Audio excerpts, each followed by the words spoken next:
কি রে, তুই কি কিছু বলবি নাকি আমি চলে যাব?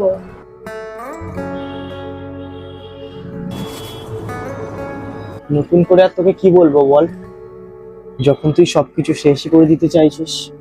তুই না অনেক পাল্টে গেছিস।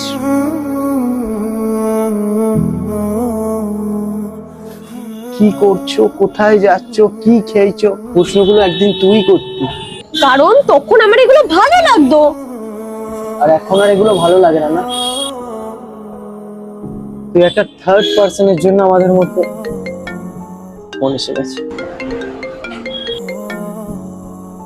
হ্যালো, কি রে, তোদের ব্রেকআপটা হলো? আমি তোকে পরে কল করছি। আসছি আমি। রাহুল,